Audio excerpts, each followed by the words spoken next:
In after hosting my own birthday dinner and paying for everyone's meals, my wife's brother raised a glass and said to the family's favorite doormat, "Always underfoot, never in the way." My son laughed and added, "Dad's just a placeholder until we get someone better." My wife rolled her eyes and said, "He's like a broken clock, wrong most of the time, and still somehow always around." They all toasted. While I sat there smiling, they had no idea I was already draining every joint account and preparing to serve them with eviction notices and a one-way ticket to rock bottom. Today, my wife, her parents, and her leech of a brother were hammering. On my door, faces straight with tears and panic, screaming my name. So, not sure how to even drop into this. I've never posted here, but I read way too much of other people's drama. And honestly, I always thought, nah, my life isn't that wild. But now I'm sitting here at 2 a.m. Can't sleep. Just replaying every second of tonight and NGL. I'm actually kind of shaking as I type this IDK. Maybe this is oversharing, but whatever. It's Reddit, right? So, yeah, it was my birthday. Not a milestone one, just 34, but I wanted to actually do something this year. Usually, Cecilia, my wife, acts like it's a hassle to plan stuff. So I figured I'd just handle it myself. Invite everyone, pay for it, just make it easy on everyone. We hadn't all gotten together in forever, and I like this little place by the river. It's got these weird fusion tacos and good desserts. Not too fancy, but you can actually hear each other talk. So, it's me, Cecilia, her parents, Asher, and Vera. Her brother Clyde, who's been staying with us for like 6 months, and my son Corey, he's 16 from my first marriage, stays with us half the week. My own parents are out of town. They sent me the world's most generic e-card. But whatever. They're old and live a few hours away, so I get it. I'm not really tight with anyone else, so this was going to be it. I get there early, make sure the table's set, pay the deposit. I hate the whole awkward. Who's paying thing? Just easier this way. I even order a couple of pictures of margaritas ahead of time. Just trying to keep things chill, you know. Cecilia texts she's running late. Classic. Clyde actually shows up first in some wrinkled shirt already on his phone. Doesn't say much. Bidoror. And Asher arrived next. Vera immediately starts in on the traffic. Cecilia comes in, barely looks at me, already talking to her mom about some neighbor's dog drum. Corey shows up last, earbuds in, and basically sits there scrolling the entire time. So like the dinner starts out fine. Everyone's talking over each other. Asher's complaining about the music. Clyde asking if they have anything normal to eat. He always does this. Acts like everywhere's beneath him. I'm just ordering for everyone, making sure nobody's left out doing the whole host thing. It's not like I enjoy being ignored, but I'm used to it, I guess. Then Cecilia starts making these little comments. Nothing new, just her usual jabs about how I love planning things nobody else wants to do. She always does this. Like, if I try to take initiative, she has to cut me down a notch. IDK, if it's resentment or what, but she's been like this for years. Her parents aren't much better. They kind of smirk and let her run her mouth. Clyde, though, he's gotten bolder since moving in. He thinks he's hilarious. Always doing this dry, deadpan thing. But it's just mean half the time. So anyway, food's coming out and everyone's halfway through their drinks. I don't even really get to eat much. I'm too busy making sure everyone has napkins and drinks and whatever. Vera drops her fork and I'm the one who gets up to get another. It's like I don't even know. I guess I just do it because it's easier than dealing with the size and looks if I don't. Corey laughs at something on his phone, and Cecilia asks if it's a meme about dads who try too hard. Everyone laughs. I play along like, ha ha ha ha, very funny. The bill comes. I handle it, obviously. Asher looks at the total and sort of whistles, but doesn't offer to split. Just shakes his head like I brought this on myself. I just sign and don't say anything. This is when it gets weird though. Like, I've had these moments before where they kind of roast me, but this time it's like they're trying to outdo each other. Clyde raises his glass, and he does this mock serious voice, says something about to the family's favorite doormat. Always underfoot, never in the way. I'm not even joking. He actually says this. Everyone laughs. Veer does that fake cough laugh. Asher just nods along. Corey, who's supposed to be my own kid, goes, "Yeah, Dad's just a placeholder until we get someone better." He grins at me, and I just stare at him like, "What?" I mean, I know he's a teenager, and teenagers suck sometimes, but that one stung. Then Cecilia, not to be outdone, actually rolls her eyes and goes, "He's like a broken clock. Wrong most of the time, and still somehow always around. They all toast, clinking glasses, and it's like I'm not even in the room. I just sit there smiling, but inside I'm think-snapped. I know what some people are going to say, like, why put up with that? Why not say something? But honestly, I've tried. I've pushed back. All that gets me is more of the same or worse. They just say I'm being sensitive, or that I'm ruining the mood. Cecilia's always been like this. Her parents back her up no matter. What? And Clyde, he just wants a free ride and someone to dunk on. Corey, I love my kid, but he's always had this thing where he wants to impress his stepmom and her family. Like, he wants to be part of their little club. I think they treat me like this because it's easy. Because I never make it a big deal, because I pay for things and do all the work and don't ask for. They know I'm not going to blow up in public or storm out. But tonight, I just IDK. I didn't feel hurt exactly. I felt done, like really actually done. I just sat there smiling and let them finish their little roast. I started thinking about everything I've handled for them. How Cecilia always forgets to pay bills. How Clyde has never paid a dime in rent. How her parents treat our house like their own personal hotel. How even Corey only comes around when he wants something. It's like I'm just a background character. In my own life, I got up to go to the bathroom, and I just stood there looking at myself in the mirror and thought, what if I just stopped? What if I stopped making it easy for them to walk all over me? I went back to the table, didn't say anything, just finished my drink and waited for everyone to go. After dinner, Cecilia wanted to take a selfie outside, but I said no. I was tired. She actually pouted about it like I was ruining her night. Vera and Asher complained about the cold.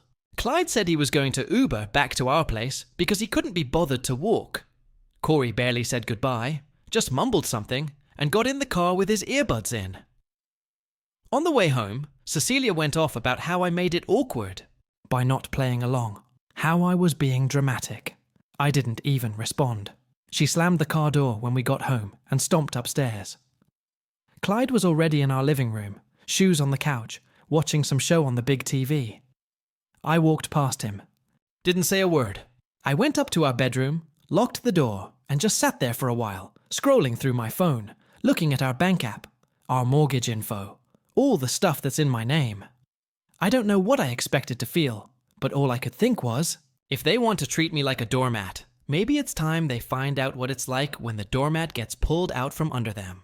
I started making notes in my phone, just jotting down everything I handle, everything they owe, everything I could change.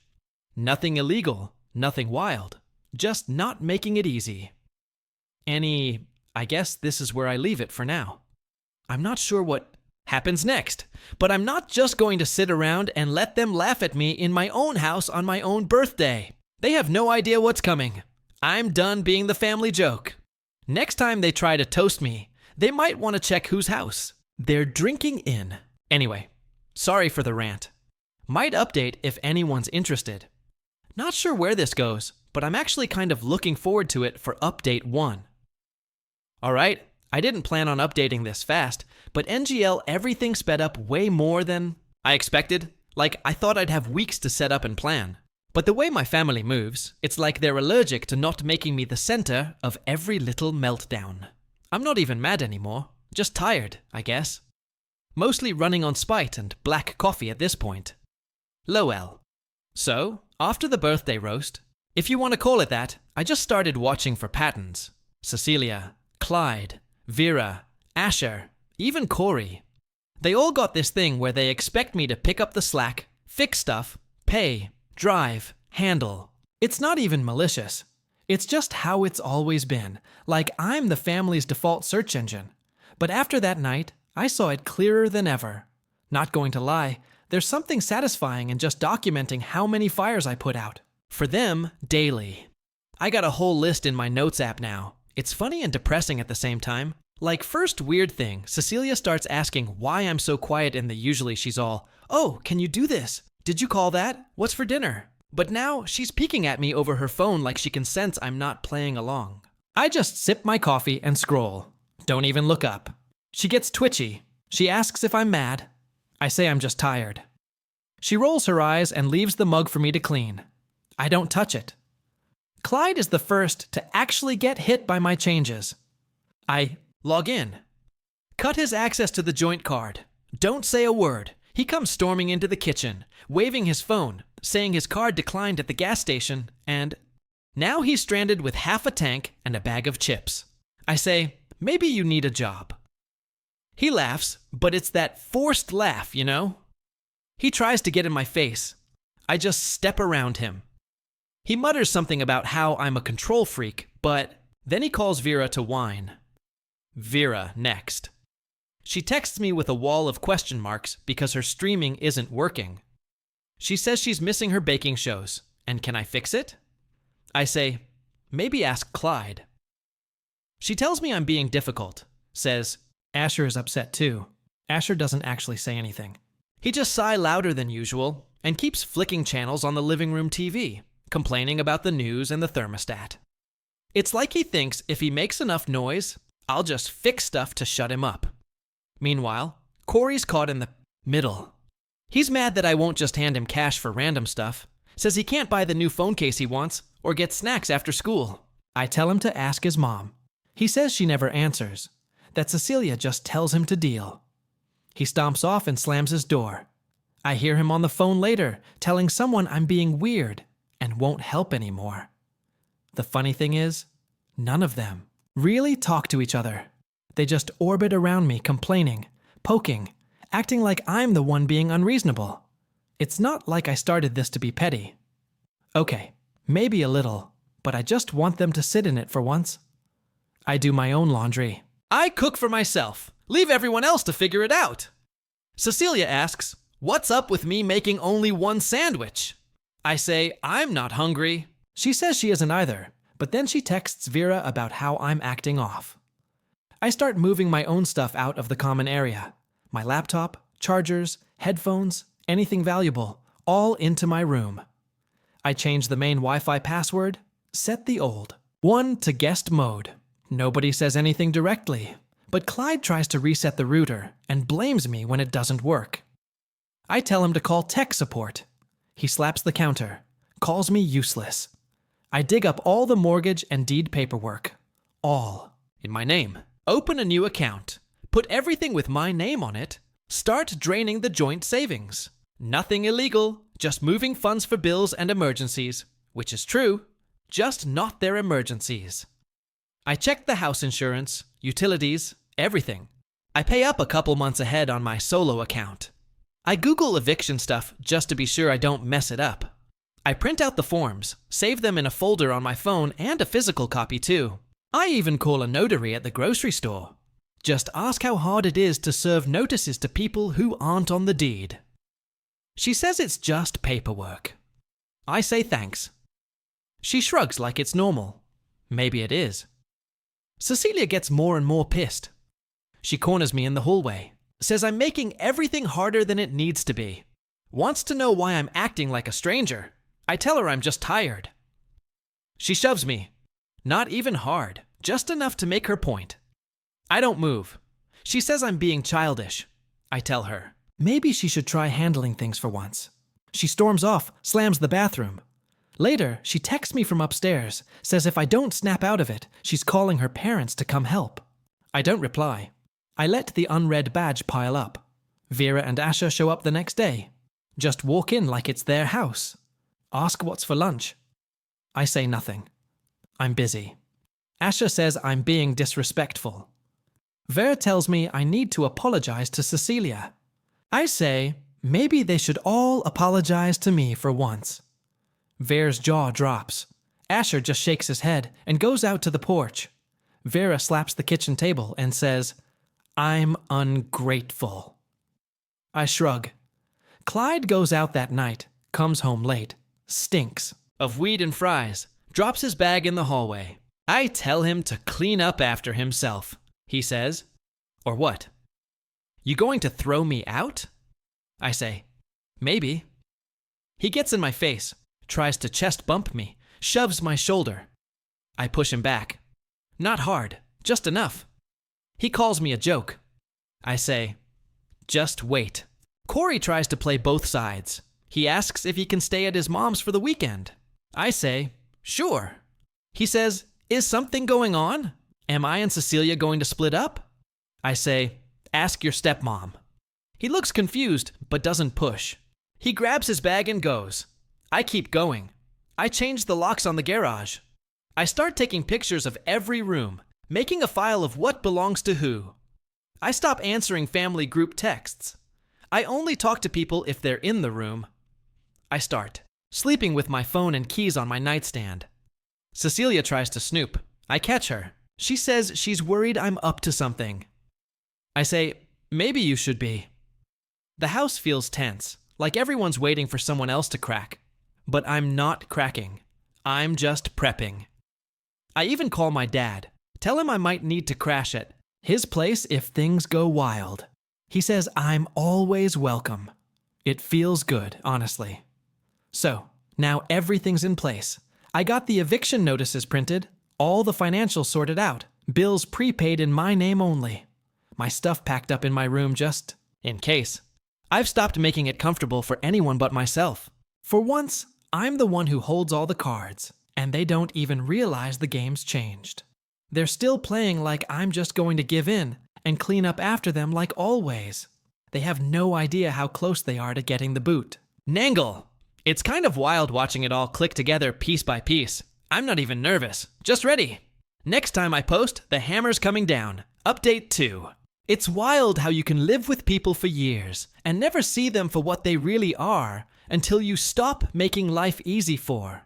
I swear even the air in the house felt different the morning I woke up and decided, yeah, today's the day. So I had the manila folder with every doc printed, signed, notarized, organized like I was about to pitch a startup, except it was just my family's last ride on my goodwill. I started early before anyone else woke up.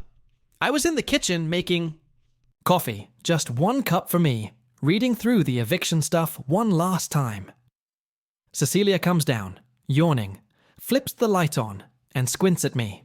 Says nothing, just opens the fridge, sigh when she sees it's basically empty except for some leftovers, and then asks if I'm making eggs. I say, "Not today." She gives me that look like I'm being dramatic again. Then Vera and Asher show up. They always let themselves in. Never ask first, never knock. Because why would they, right? They treat this place like their weekend cottage. Vera starts going on about how cold it is, wants to know if the heat's up. Asher just dumps his jacket on the counter, starts looking for coffee, then grabs his phone and scrolls through the news out loud. Clyde's up last, stomping down the stairs, already annoyed, asking who finished the bread. I let them all settle in, acting like it's just a normal Saturday. I go back upstairs, grab the folder, and come back down, put it on the kitchen table. I say, "We need to talk." Cecilia rolls her eyes, says, "Not now. She just woke up." Vera says, "If this is about the fridge, she'll order grocery." I say, "No, everyone needs to sit down." Clyde's already whining, says he has plans, but I just stare at him until he sits. I pull out the papers.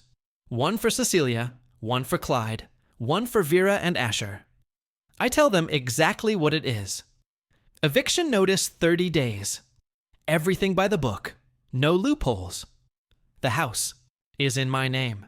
The accounts are in my name. The bills are in my name. I'm done. I'm not your maid, your bank, or your backup plan any. At first, nobody moves. Cecilia just stares at the paper like she's never seen her name in print before. Vera says, "This has to be a joke. I can't just kick out family." Asher says, "I'm being ridiculous. I need to calm down and talk like an adult." Clyde grabs the notice, reads it fast, then literally slaps the table and says, "I can't do this. That I'm breaking the law." I say, it's all legal, and if he wants to test it, go right ahead. Cecilia's face goes red. She gets up, says, I'm not thinking straight, that I'll regret this. I tell her, I regret letting it get this far. She pushes past me, storms upstairs, slams the bedroom. Vera shouts after her, says I'm having a midlife crisis, that I should be ashamed. Clyde stands up, tries to get in my face, says he's not. Leaving, says if I put his stuff outside, he'll call the cops. I step right up to him, tell him to try. He shoves me. I shove him back harder. He calls me pathetic. I don't react, just stand my ground. Asher finally says, let's talk this out like adults. I tell him, I've tried that for years. Nobody wanted an adult conversation when they needed groceries or a driver or someone to blame when things went wrong. Now it's my turn. Ver starts crying, says, I'm tearing the family apart. I say, you did that yourselves? Nobody says anything for a minute. It's actually kind of awkward. Angel Corey comes down the stairs. Guess he heard the yelling. Asks what's going on. Cecilia yells from upstairs. Tells him I'm losing it, that I'm kicking everyone out. He looks at me like he can't decide if it's a joke or not. I tell him if he wants to talk, we can talk privately. He says, why are you doing this? I say, I'm tired of being the punchline. He says, it's just jokes. Nobody means it. I say, that's the problem. Ver tries to guilt, trip me. Says, if I kick them out, they'll have nowhere to go. I say, you have friends. You have money. You can figure it out. Clyde says, what am I supposed to do? Sleep in my car? I say, maybe you should have thought about that before treating me like garbage in my own house. He gets up, throws his mug across the kitchen. It shatters. I don't flinch. Asher says, this is going to ruin everything. I say, it already did. I tell them, 30 days after that, if you're still here, I'll have the sheriff come do it. I'm not bluffing. Cecilia comes back down, tries to grab the papers. Out of my hand. I hold tight. She slaps my arm, says I'm a monster. I say, call me whatever you want, just not your husband anymore. She throws the papers on the floor and storms out the front door. The rest of the day is just ugly. Lots of shouting, crying, accusing, but mostly everyone just walking around in circles like they're waiting for someone to tell them what to do. Nobody does. Vera tries to call my parents, but they don't answer. I warn them not to pick up. Clyde leaves, comes back, slams the door each time. Asher packs a suitcase, then unpacks it, then packs it again. Corey just sits in his room, texting, watching it all. In the middle of it, Cecilia comes up to me and says, you'll pay for this. You'll regret it. Everyone will know what you did. I say, let them know. She says, you're ruining your own life. I say, you and your family already did that for me. By the end of the day, the house is a mess. Nobody knows where to go, and I'm honestly not even angry anymore. Just done. I lock my door, blast music, and let them yell if they want. I'm not backing down. Not this time. So, yeah, that's where it's at. 30 days on the clock. I'm not budging. Next part, I'll let you know exactly what happens when the clock runs out. I'm not expecting a happy ending, but I am expecting an empty house. Final update. First off, this is honestly the calmest my house has felt in years, if you can call being alone calm. It's weird. I keep expecting someone to yell from downstairs, Vera asking about the heat, or Clyde stomping around looking for his charger. Cecilia slamming the fridge. Asher sighing at the news, but no, just me and the hum of the fridge and whatever's on my phone. I never realized how loud their presence was until it was gone. So, here's how it actually went down. After I handed out those eviction notices, it was 30 days of straight-up chaos. I figured they'd scramble, maybe guilt trip. But wow, I underestimated the lengths entitled "People will go to keep their claws in." I mean, the group texts alone could fill a book. Vera would send paragraphs at 6:09 a.m. about family, about how her parents would be rolling in their graves.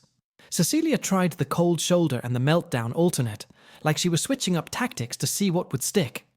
Clyde was just angry 24/7, slamming doors, blasting music, making a mess on purpose, and then saying it wasn't his problem. The first week, nobody packed a thing. Cecilia kept saying, "He'll come around. He's just having a midlife crisis. Give it a few days." She'd corner me in the hall, ask if I wanted to talk, but it was always her talking, trying to get me to say I was sorry, or that I'd made a mistake. When I stayed quiet, she'd start yelling. One night, she actually slapped my shoulder, said I was being cruel, then started crying and stormed off to call Vera. I heard her through the wall, telling her mom I was out of control. Literally not a single word about what they'd done, just that I'd lost it. Week 2, they started to panic. Vera and Asher tried to get support from friends, but turns out most people aren't looking to house 4 adults and a teenager on short. Notice. Clyde actually tried posting in some local Facebook group asking if anyone had a room for a hard luck family member. LOL. He got clowned in the comments and deleted it after a day. Corey started spending more time at his mom's texting me that things were too tense and asking if I could send him money for Ubers. I said, "Ask your mom." He stopped texting for 2 days. The closer it got to the deadline, the less anyone slept. I'd hear Cecilia and Vera arguing in the kitchen at like midnight about who owed what and what to do next. Asher would just walk around the yard, phone to his ear, but nobody was picking up. Clyde tried to threaten me, said he could make life hell, that I'd regret this. I told him to get out of my face. He pushed me. I pushed him back. I locked my door that night just in case. By the final week, Cecilia started playing the victim on her socials. Vague booking about betrayals and broken families. I didn't respond. Vera left notes under my door, begging me to reconsider, saying I was destroying Corey's future and they'd never recover. Asher stopped talking to me altogether. Then came the last day. I woke up early, made coffee, took pictures of all the rooms, just in case they trashed anything on the way out. Cecilia tried one last time, stood in the doorway, arms crossed, blocking the hall. She said, "You're really going to do this?" I said, "Yes." She called me a coward, said I'd regret it, then threw her mug at the wall. I didn't even flinch. Clyde came downstairs, saw the suitcases Vera was packing, and started yelling. Vera was crying. Asher just stood there quiet for once. They dragged their stuff out, took forever, arguing about what belonged to who was riding with who, if they could leave things in the garage. I said, "Nothing stays." Clyde tried to leave a box in the hall. I picked it up and put it on the porch. He cursed at me. I closed the door in his face. Vera hugged Corey, crying, saying she didn't know where they'd go.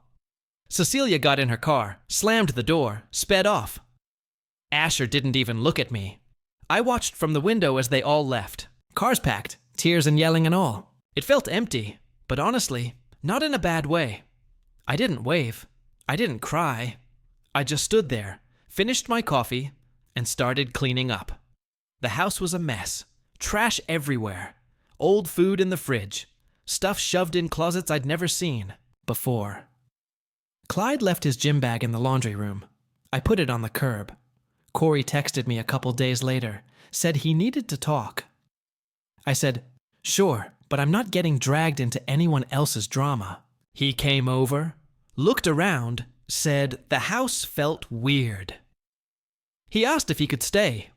I said, "As long as he respects the rules." He nodded, said, "Okay." But you could tell he was still figuring out which side he was on. After that, radio silence from everyone. Cecilia tried to call once. I let it go to voicemail. Vera sent a long email about forgiveness and family. I archived it. Asher never reached out. Clyde texted me a meme about winning the Petty Olympics like he thought it was funny. I didn't reply. Now it's just me, and sometimes Corey and the sound of my own music instead of someone else's fights. I run the dishwasher whenever I want. I eat what I want. I pay for what I use. The money's still in my account. The house is in my name. And nobody's coming through my door who doesn't respect it. If that makes me the bad guy in their story, fine. I don't even feel victorious. TBH, it's more like the first quiet breath after holding it for way too long. I know they're out there, scrambling, probably blaming me for everything. Maybe they'll figure it out. Maybe not. I'm not their safety net, not their doormat, not their punchline. If you're waiting for some big redemption or reunion, that's not happening. They made their choices. I made mine. I finally drew a line. And I'm not moving it. No matter who's crying on the porch, that's it. I'm not updating again, unless something wild happens. If you ever feel like you're just background in your own life, just know there's a way out. It's not pretty, but it's real. And yeah, I can finally say it. I don't miss any of.